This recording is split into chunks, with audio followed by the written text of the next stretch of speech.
Good morning, everyone. This is Rick Garcia, Executive Director of the Colorado Department of Local Affairs. This is the local government coordination call of August 16th, 2023. I have a few updates related to DOLA. We do have an agenda that is detailed, which is present. We have a few other updates from other agencies, as well as the Pathway to Recovery and Resiliency funding webinar, which has become part of the staple of these coordination calls. So let me begin with a few updates on the Division of Housing here at DOLA. This is in regards to the Summer Engagement Series. DOH, the Division of Local Government, the Office of Economic Development and International Trade, and the Colorado Housing and Finance Authority have completed their in-person statewide outreach and engagement forums, where they shared information on policies, programs, and recent housing-related legislation, with particular focus on the impacts of Proposition 123.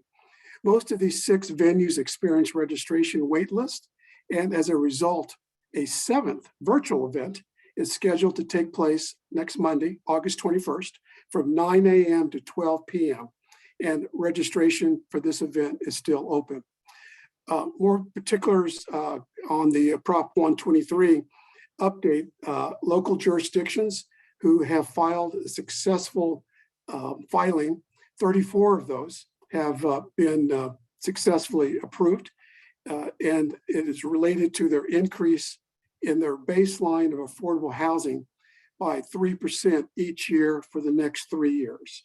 If you're hearing about this for the first time, I hope that you will attend next week's webinar so you can get more details on the particular methods to opt in as a local jurisdiction. We have, in addition to those 34, 9 additional local jurisdictions: Aurora, Pueblo, Summit County, Breckenridge, Gilpin County, Lake County, Leadville, Monte Vista, and Bayville have submitted a commitment that is under consideration. DOH and DLG are engaging consulting from a contracted company, Logan Simpson, to provide free technical assistance to help local governments understand the Proposition 123, establish their baselines, and file their commitments in order to opt in. 5 webinars have been scheduled for the month of August. Each of those webinars is tailored for the following types of communities: large municipalities, smaller municipalities, rural resort, and unincorporated counties.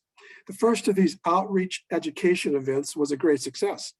It was for the large urban municipalities. That would be populations of 25,000 and more. That webinar, there were 48 participants that engaged in the informative discussion. So no worries if you missed that meeting, but it was recorded, and the recording will be made available soon on the engagement website. There are 4 remaining webinars planned for this month. While they are tailored to a specific group, all are welcome to register and participate. More details and registrations are added in the link in today's chat. A little bit of background on the Division of Local Government. The Community Development Office within DLG is launching Strong Communities.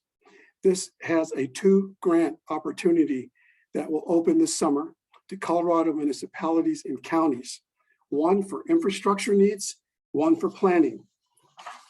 The Colorado Development Office, the Community Development Office is accepting letters of interest for the infrastructure grants through August 18th. So that date's coming up.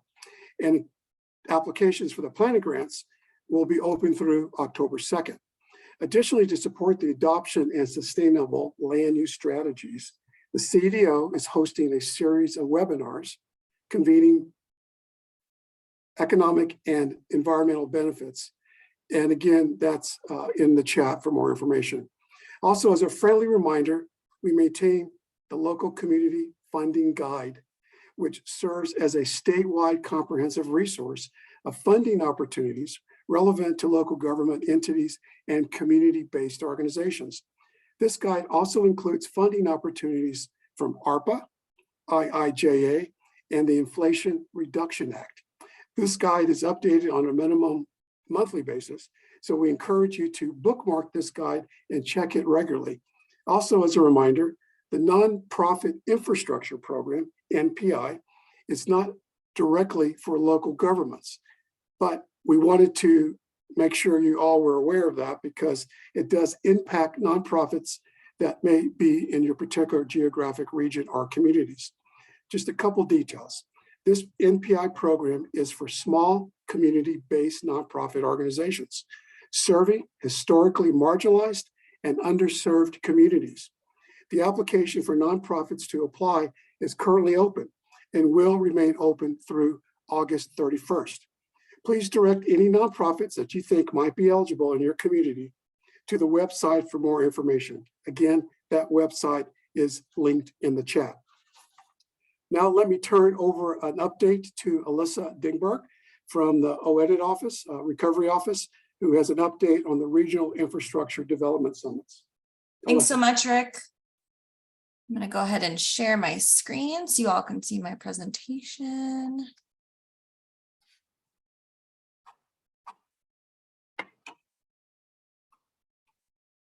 All right. Well, thank you for having me today. I appreciate it. Today, I'm going to overview our regional infrastructure development summits that we just wrapped up at the end of last month. Thank you to everyone on the call that was able to make them. Just an overview, we did 10 summits across the state between May 22nd and July 19th. Here are all the locations that we went to. And an overview of who attended. Of the 10 summits, we had 890 attendees, which is incredible, 229 virtual and 661 in person. We had 111 different cities and towns represented across the state, 53 counties and 49 special districts or COGs. We had 54 businesses, 32 nonprofits, and 11 federal offices. So as you can see from here, we had some really great representation, which we were really happy to see. Here's a breakdown of our attendees based on event. The dark teal is in person and the light teal is virtual. So as you can see, we had really good representation across the board. I was really happy to see so much attendance, especially in our smaller communities. It was great to have our rural small communities coming to these events and learning about what they can go after for IIJA and IRA. Here's a breakdown of the offices that we had represented on our panels or in our breakout sessions. On the right are our cities or counties that are represented. I was really happy that we were able to get so much representation from our cities and counties across the state that are doing really good work. It's always great to highlight the work that they're doing. On the left are agencies or federal agencies that were represented, as well as, a few COGs that sat on our panels. And if you attended, you know that we sent a survey after the event. I just wanted to quickly go over our survey results. So this one was rate the following on how much you agree based on a scale from 1 to 5. So the first question is, the event met my expectations. That purple is a strong agree, which is great. The summit ran smoothly from start to finish. We had some somewhat agrees and agrees. We did have some technical issues with our virtual attendees at some of our events, but as we got further along in the events, we figured out ways to make it work. So thank you for everyone for being patient with us as we worked through those challenges. I received relevant and useful information. Love to see this one. It sounds like everyone at least walked away with something that was helpful, which is fantastic. And I was satisfied with the virtual experience. Again, ran into some technical issues, as it is to be expected when you go into some of our more rural places in Colorado that have some broadband challenges or technology challenges. So thank you again for everyone that filled that one out. The next question is, the following summit, do you now feel like you have the tools or information that will allow you to take action? 84.1% said yes, which is amazing. We love to see that. For those that did attend or did not attend, we would love to hear additional feedback, any other ways that we can provide support. We're always looking for ways to build upon what we've already done. And so if there are gaps that are missing, please feel free to let us know, and we are happy to talk through that. I gave you full information from our keynote speakers. Again, had fantastic results on this. 97.7% said yes. And then we did different breakout sessions at each of our summits. This is just generally what they were. And one of the reasons that we asked this question is so that we can try to target additional support based on what the needs are and where the interest is. Based on this question, it looks like there's a lot of interest in environmental, energy, and broadband, which is not surprising at all. And so we'll continue to work with our broadband office, the Department of Natural Resources, and the Colorado Energy Office to continue to provide support for all of you. And then just some additional ways that we can provide support.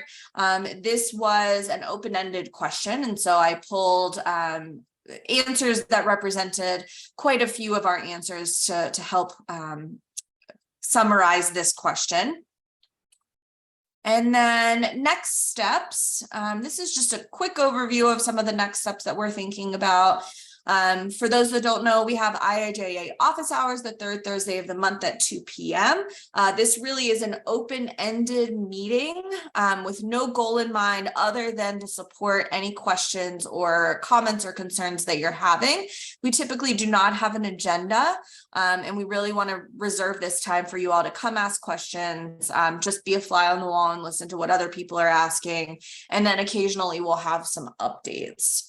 The local coordination government call, you are on that right now, so good job, you're already doing that one. We are in talks with the 2 federally recognized tribes in Colorado to offer a similar type summit to them. So more information to come on that if you are working with any of our tribes. Grant writing and technical assistance, the RFP for this actually just closed on August 1st. We got 14 responses on that RFP, which is fantastic. We're hoping to be under contract with a consultant by September 1st. Ideally, what this will do is provide grant writing and technical assistance to local government, special districts, and federally recognized tribes across the state. The way that this program will work has not been rolled out yet, so stay tuned on that one. Make sure you're staying in touch with your regional grant navigators as well as your regional managers to find out more information about this. And we'll also be presenting at several webinars and meetings once it's released. One of the things that we're working on right now is thinking through how we can provide support for compliance monitoring and implementation. We know that there's a lot of money that's coming down, and a lot of our smaller local governments haven't dealt with this much or any federal funding in the past. And so we want to make sure that the money that you work hard to get, you get to keep, because you have complied and you're monitoring and you're implementing along the lines of all the federal rules. So stay tuned for that. Hopefully some webinars and training sessions coming out on important things you need to know there. And then we did add $4 million to the LOMA pot. This is the local match dollars. So we have a total of $10 million that has been put into that fund. If you have not submitted an application for LOMA, that is to support your match needs for IIJA and or IRA programs.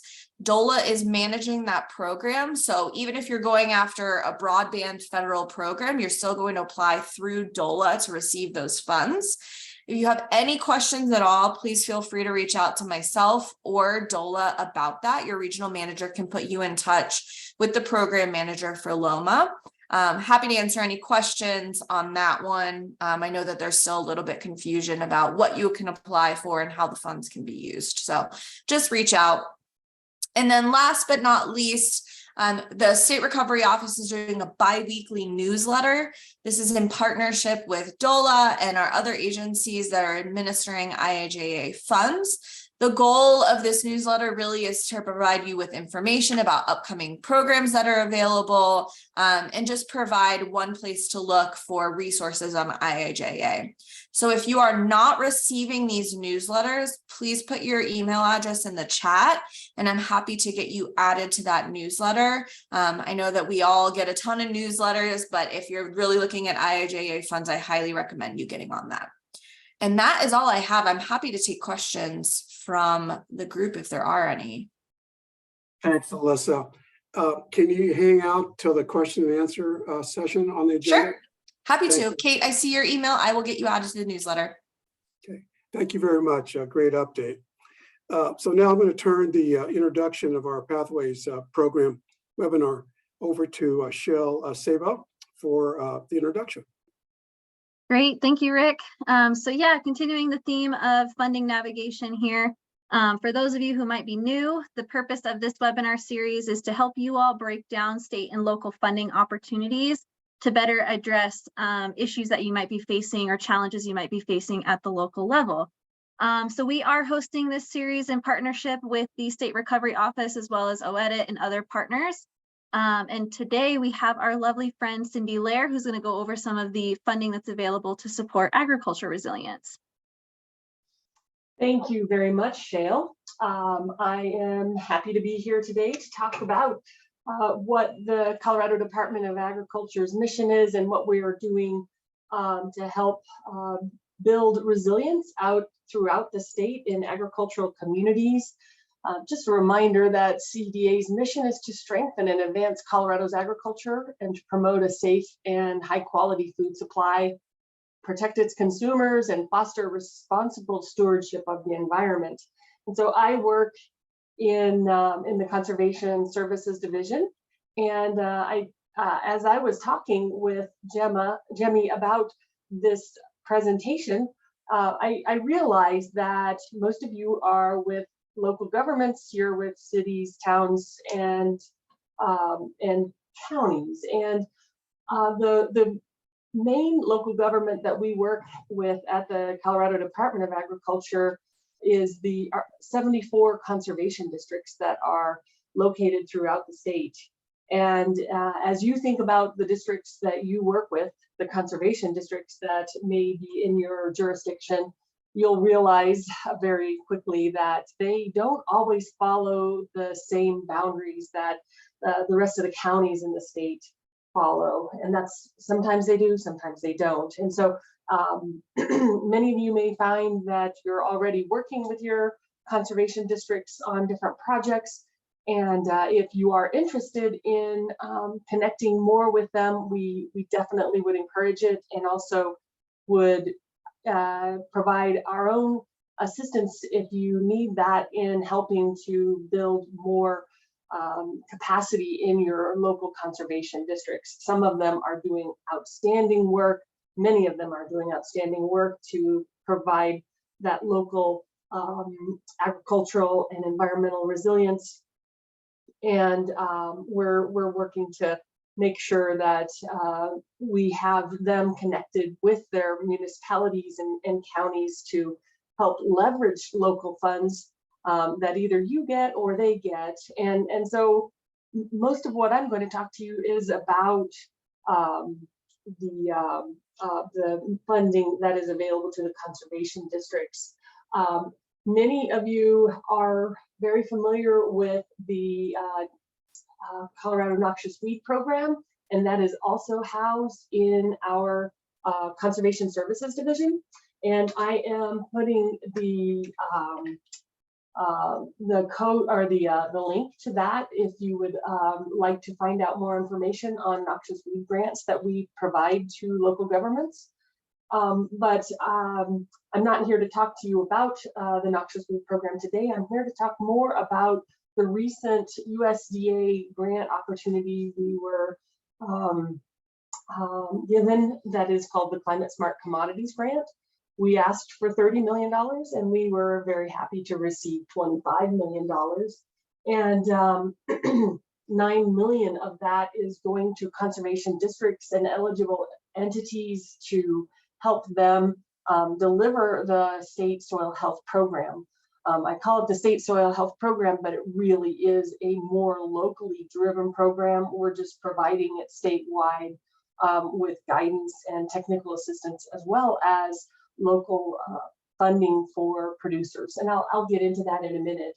$7.5 million about is going to CSU for research, and also establishing Western regional partnerships and technical assistance for furthering soil health research and inventory.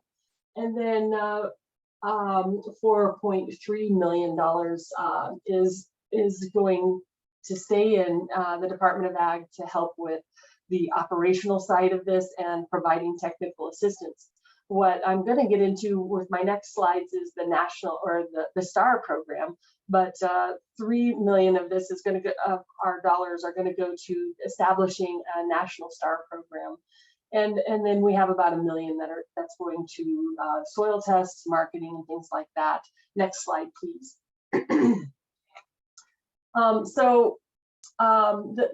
This STAR program that I'm going to describe to you is a locally delivered program, and we have 25 new conservation districts and eligible entities that are going to be delivering this. And when I talk about eligible entities, that's usually just agricultural grower groups that are providing this opportunity to their members. And so this is up to 10 producers. There's capacity building money for the conservation district. They get an equipment grant of $25 million, and ongoing capacity, there's $80,000 to them. There's producer payments, and they do have to do a field day, and for that we give them $1,000. Next slide, please. And I wanted to make you aware of House Bill 21-1181, which created the Soil Health Program. And it is a voluntary program, and it came about through a lot of stakeholder outreach through the last few years. It was going on before and during the COVID pandemic. And we were very happy to get this bill established so that it would allow us to work with local entities to support soil health. And you wonder why soil health? Well, when we talk about air quality, water quality, climate resilience, ag productivity, and so on, all of that has a nexus of soil health. Soil health affects all of these things, and when we work to improve it, it actually improves all of those other facets that I just mentioned. So we started out by having about $2 million in state stimulus money that we got the program growing for the first time. And we had 16 conservation districts that were working with us. This new money is, like I said before, expanding so that 25 more of those entities would be able to come on board and take this on. Next slide, please. And so we're working on practices that are going to address these 5 principles of soil health. And I know all of you aren't out there trying to be agricultural producers, but I just thought I'd include this slide just to kind of give you an idea of what we're driving at when we are working on soil health principles. Next slide, please. So I mentioned the STAR program, and it stands for Saving Tomorrow's Agricultural Resources. And it was developed by a farmer, a group of farmers, and the Champaign County Soil and Water Conservation District in Illinois. And they thought, well, gosh, you know, there's 5 stars for restaurants, there's stars ratings for hotels, and everything else you can think of. Why don't we do it for farmers and ranchers? And this is something that gives farmers and ranchers that are working on providing these ecosystem services, it gives them a chance to brag about it. And so it's a tool that is easy for them to go through. It's 10 to 15 minutes of questions, and it gives them a 1 to 5 star rating. And it's all based on those soil health principles that I spoke about in a previous slide. And next slide, please. And in Colorado, we felt like this was a great tool for us to further the soil health program that we've been working on for the last 5 years or so. And so it's rewarding producers for doing the right thing.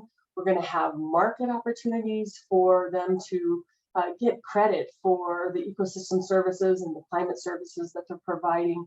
It's totally voluntary. It's voluntary for the local conservation districts. And but it does help them build and support future programming in soil conservation. Conservation districts were born out of the Dust Bowl, so programs like this are more modernized approaches to soil conservation. Next slide, please. So here is a map of the conservation districts and that have been working on it and that will be working on it through this new money that we've recently been granted. And so you'll see yourself out there. You might see where there's not this type of programming happening in your within your county. And we're working to get more funds available to be able to have even better coverage. And eventually we hope to have statewide availability and through future funding opportunities. Now, I want to tell you that there are these grower groups that are on the left-hand side of this slide, and they are available and they're working to recruit different producers that would want to participate. And so if you are in an area that isn't shaded in on this map, look on the left to see if maybe one of these entities, if you want to get in touch with them, to invite them to work more closely in your area, they will be able to provide some of those financial benefits to the agricultural producers that sign up with them. And so just wanted to make that aware to you. Next slide, please. So right now, here's a more detailed graphic about the entities that are currently distributing the STAR program services, technical assistance, as well as some financial assistance. It's really a voluntary way for farmers and ranchers to try a new practice. And it's sometimes with margins being what they are, fairly narrow with their operating budgets, it's really important to be able to provide these opportunities to offset the costs of trying something new. And even if it's a piece of equipment, helping them get access to that equipment or even helping them purchase it is what this program aims to do, to make it easier for them to try something new. We're recording their baseline condition with soil testing. We're also installing soil moisture probes.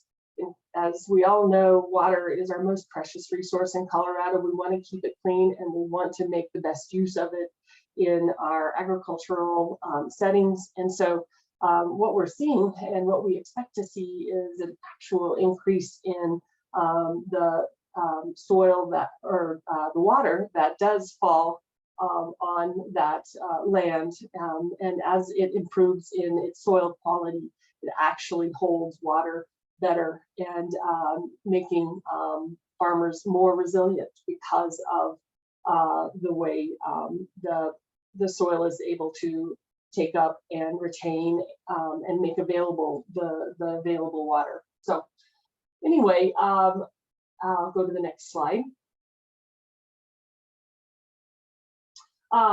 So, this isn't necessarily a program that is made available to municipalities and counties. I wanted to make it available, or at least so that you knew about it during this webinar series, so that it might make you think of contacting your conservation districts in your area to see, how you might work together to leverage some of these funds. Another thing I would say is if you know of a conservation issue or some type of a land use issue that you have that you are wanting to address, just a reminder that your conservation districts might be a really good group to partner with locally to help facilitate a necessary change that you're wanting to see, or help with bringing more people together to address some of those local issues that are difficult to work with. And so I will leave it at that for now. And when it's time for questions, I'd be happy to answer any questions. Thank you, Cindy, very much. And we appreciate you being available for questions.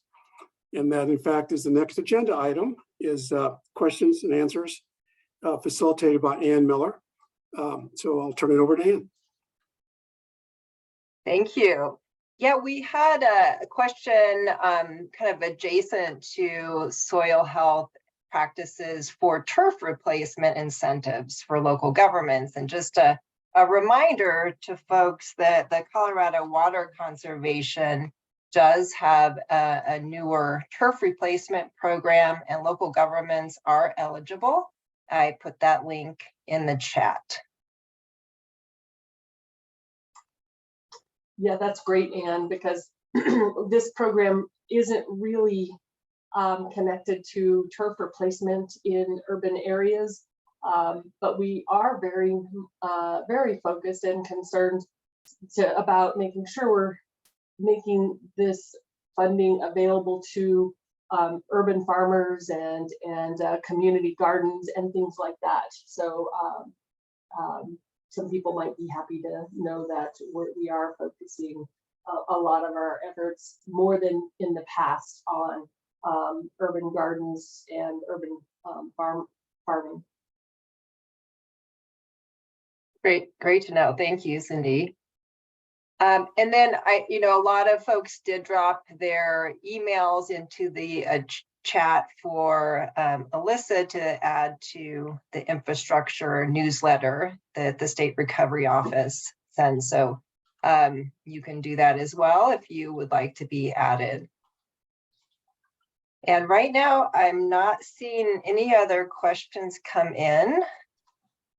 So I will flag something if something comes in. I'll turn it back to Rick. Thanks again, Ann. So now we go to Jimmy Beretta for the feedback on the survey. Thank you, Rick. Hi, I'm Jemmy here with DOLA. Today I'll be sharing the Local Government Coordination Call feedback survey for those of you who missed it last month. We are looking for your feedback to help us guide the call and pathways webinar going forward. These calls were initiated as a result of the COVID-19 emergency to provide regular updates through response and recovery. Since the emergency declaration has ended and we recognize the value in having a regular place to connect with local governments each month, we want to give feedback on how we can continue to ensure this call is suited to the needs of local governments and partners. This is your chance to voice these needs. I will allow 30 seconds for everyone to receive it, and we'll share the results at a later call. Thank you. Give me a second. I will put it in the chat.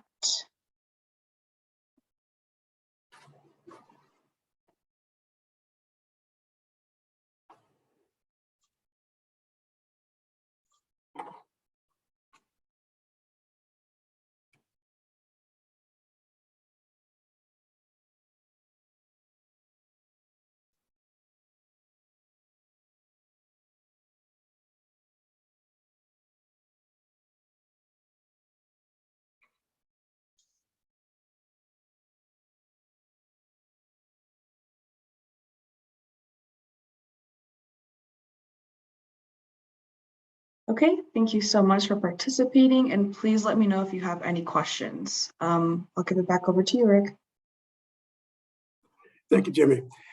All right, we're at the end of the agenda. If there's not additional questions or comments from anyone on the call today or any of our presenters, let me thank Alyssa Denberg for joining, and also Cindy for her presentation, and also all the Colorado Resiliency Office staff for continuing to organize these local government coordination calls, typically on the third Wednesday of each month. So that would mean next month, the third Wednesday.